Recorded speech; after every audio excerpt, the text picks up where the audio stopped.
Salut à toutes et à tous, bienvenue, ravi de vous retrouver aujourd'hui dans cette nouvelle vidéo. Et déjà, on en parlera à la fin de cette vidéo, mais c'est déjà la dernière.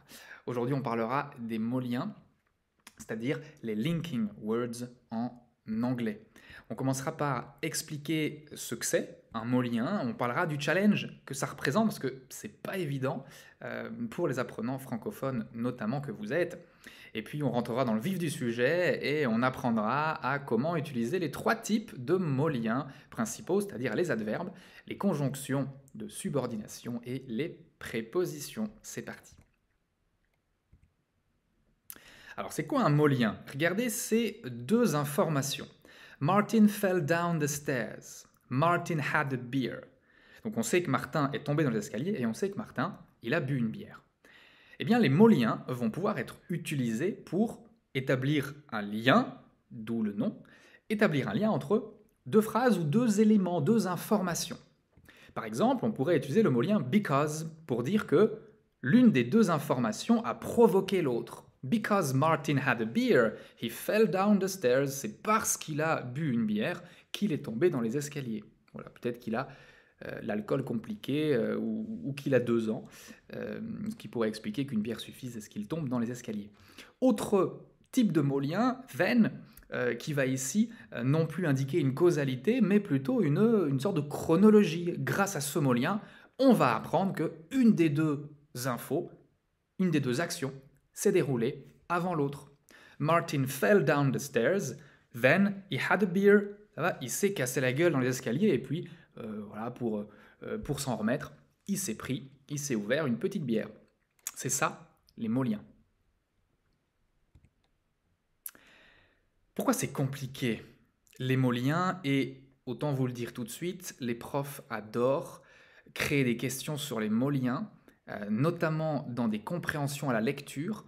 Vous allez en bouffer cette année à l'examen, l'année prochaine, l'année d'après, bref, durant toute votre carrière universitaire, vous aurez des questions sur les mots liens. Donc c'est vraiment super important de bien les comprendre. Non, non, s'il vous plaît, je vous jure que je peux pas. Je vous jure que je ne peux pas. Moi non plus. Je suis pas venue ici pour souffrir, ok? Alors pourquoi c'est compliqué? Parce que chaque mot lien présente un double challenge. Chaque mot lien a une nature et une signification. Regardez ces trois exemples. Despite the rain, he went out. Although it rained, he went out. It rained. However, he went out. Malgré la pluie, il est sorti. Bien qu'il ait plu, il est sorti. Et il a plu, cependant, il est sorti. Vous l'avez repéré, ces trois phrases, c'est pas exactement les mêmes, mais elles veulent dire grosso modo la même chose. Les trois mots liens, despite, although et however, ont la même signification. Les trois sont des mots liens qui vont créer une opposition entre deux idées. Mais les trois n'ont pas la même nature. Et c'est pour cette raison que les trois phrases juste au-dessus ne sont pas formées, ne sont pas créées de la même façon. Elles n'ont pas la même structure grammaticale. Parce que despite, sa nature, c'est que c'est une préposition. Although, c'est une conjonction. Et however, c'est un adverbe. Comment les différencier? Comment, une fois que vous savez que tel mot lien est un adverbe, comment est-ce que vous allez concrètement l'employer dans une phrase? C'est ce qu'on va voir maintenant dans le vif du sujet. Et on commence par les adverbes. En fait, pour résumer votre challenge, vous allez devoir, au niveau de la signification des mots liens, c'est comme étudier du vocabulaire. Je ne vais pas pouvoir faire grand-chose pour vous. Donc vous devez vous faire des listes, savoir que however veut dire cependant, savoir que afterwards veut dire ensuite, etc. Voilà. Ça, je ne vais pas pouvoir vous aider. Là, je vais pouvoir vous aider. C'est une fois que vous savez que tel mot lien signifie ceci et sa nature c'est cela, grâce à la connaissance de sa nature, grâce à ce que je vais vous dire maintenant, vous saurez comment les employer dans une phrase. Première caractéristique des adverbes, alors on parle ici des adverbes mots liens. Okay, le mot quickly, par exemple, c'est un adverbe qui veut dire rapidement. C'est autre chose, ce n'est pas un mot lien. C'est un adverbe qui va simplement modifier un verbe, par exemple. Ici, on parle vraiment des adverbes mots liens, comme however, furthermore, etc. Ces adverbes-là vont être d'office entourés de ponctuation. Entouré de ponctuation, ça veut dire quoi? Ça veut dire que vous aurez un point avant et une virgule après, ou bien vous aurez deux virgules de part et d'autre du mot lien. Exemple, however, he decided to marry her. Ou bien, he decided, virgule, however, virgule, to marry her. Ou encore, he decided to marry her, however, point final. Vous voyez que dans ces trois exemples, en fait, votre adverbe, mot lien, est isolé dans la phrase, il est isolé par de la ponctuation. Et ça fonctionne dans, allez, je vais dire 95% des cas. C'est une vidéo qui a pour but de simplifier les choses pour que ce soit vraiment le plus facile pour vous. Donc il y a évidemment des exceptions, on ne va pas les couvrir, ce n'est pas l'essentiel et ce n'est pas très important pour l'instant. Deuxième caractéristique des mots liens adverbes, ces mots liens vont lier des informations qui viennent de deux phrases différentes. Exemple. Mary is really boring. However, he decided to marry her. Donc Marie est vraiment chiante, est vraiment ennuyante. Cependant, il a décidé de l'épouser. Il y a deux couleurs parce qu'il y a deux éléments logiques qui vont être mis en relation. Le fait que Marie est chiante et le fait qu'il l'a épousée. Eh bien, ces éléments, vous le voyez ici, qui sont reliés par un adverbe d'opposition, l'adverbe however, eh bien, ces deux éléments sont dans des phrases différentes. Il y a un point qui sépare la partie rouge de la partie verte. Il y a un point qui sépare l'information A de l'information B.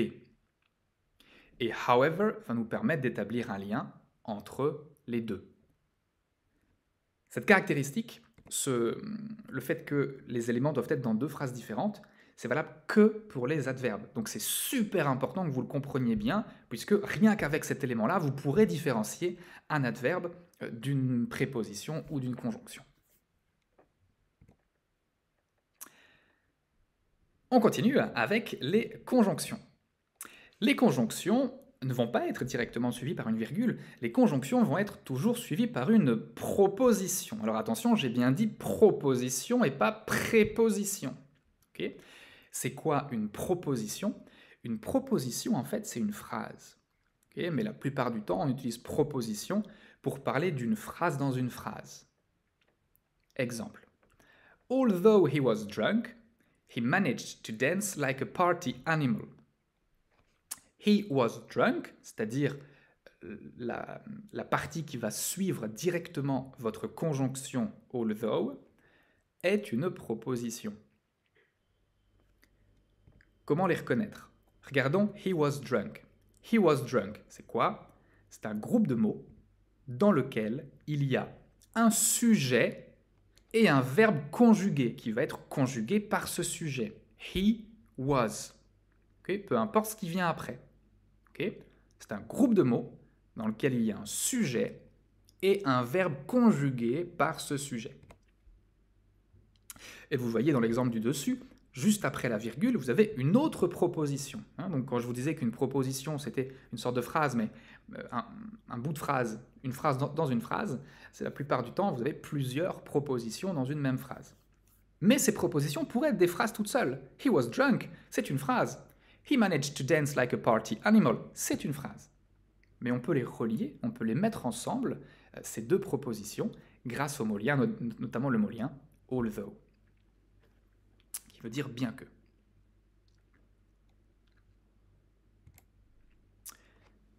Les conjonctions vont, contrairement aux adverbes, relier des informations, des éléments de sens de la même phrase et pas de phrases différentes.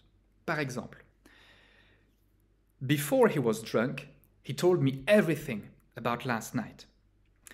Avant d'être bourré, il m'a tout raconté à propos de la nuit dernière. Vous voyez qu'ici, les deux éléments différents, les deux éléments de sens, il y en a deux, il y a le fait qu'il soit bourré et le fait qu'il m'a tout raconté, eh bien, ces deux éléments sont dans la même phrase. Et ça, c'est une des caractéristiques des conjonctions. Et donc là, on a la conjonction before, qui est une conjonction de chronologie. Grâce à cette conjonction, on sait qu'il a tout raconté et qu'ensuite, il s'est mis une petite tamponne. On termine avec le troisième type de mot lien, les prépositions.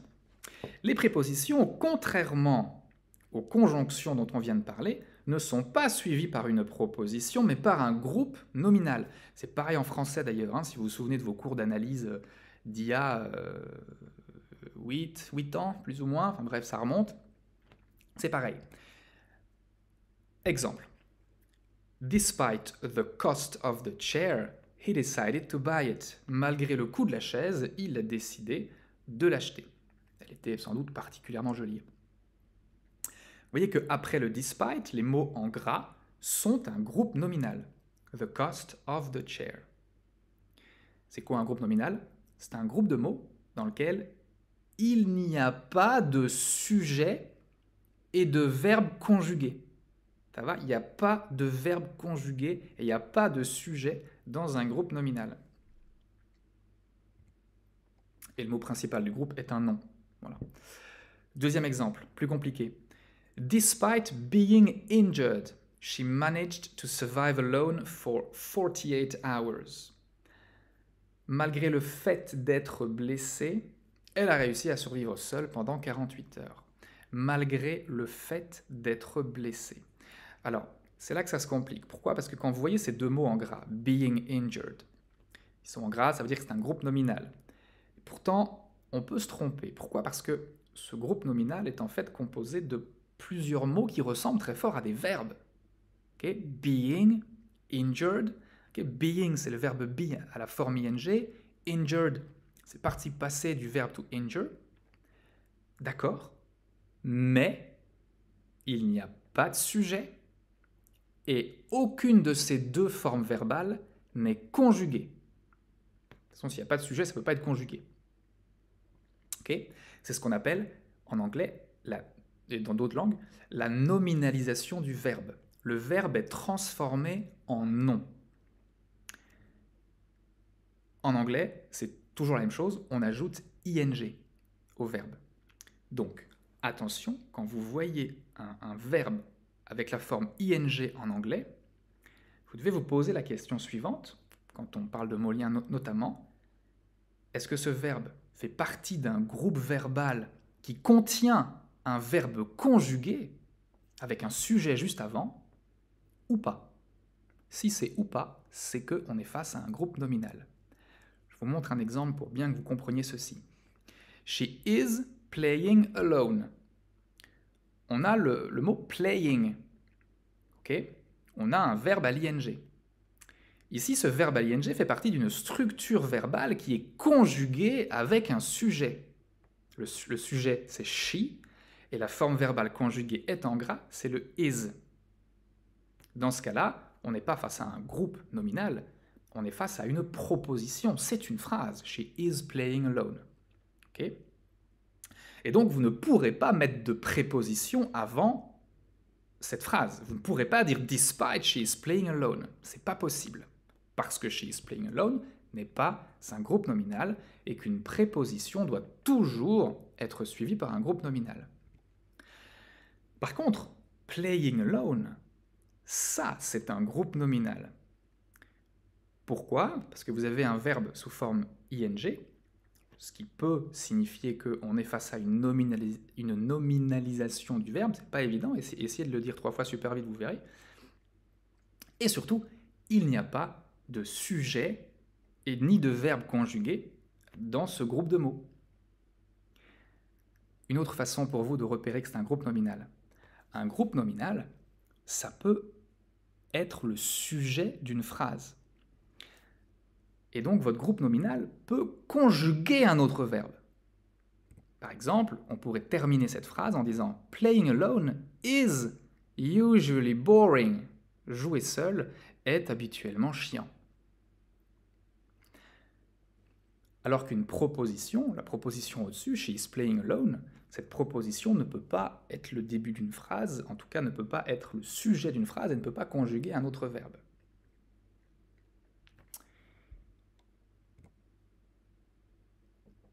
Deuxième et dernière caractéristique des prépositions, c'est que les prépositions, tout comme les conjonctions, vont relier des informations de la même phrase.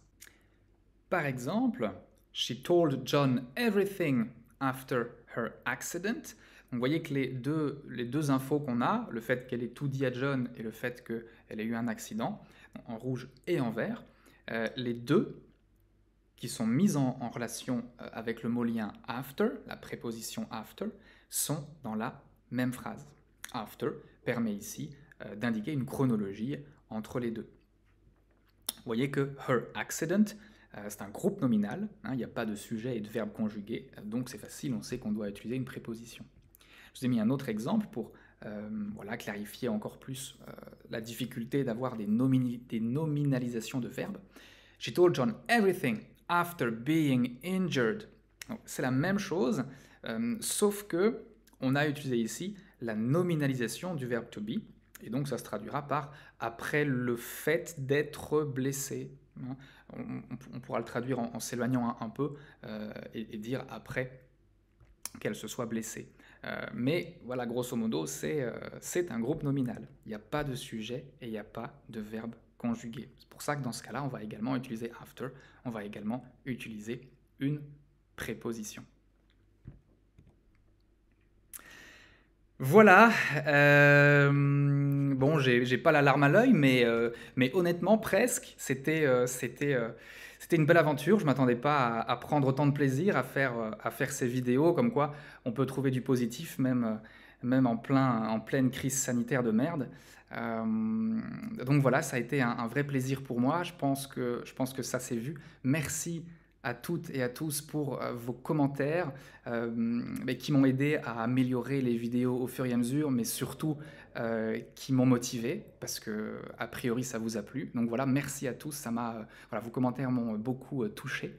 C'est la dernière vidéo que je crée, puisque j'espère que en septembre on pourra reprendre le cours normal et que je pourrai de nouveau avoir un contact direct avec mes étudiants. Mais par contre, l'aventure YouTube, pour moi, elle ne va pas s'arrêter.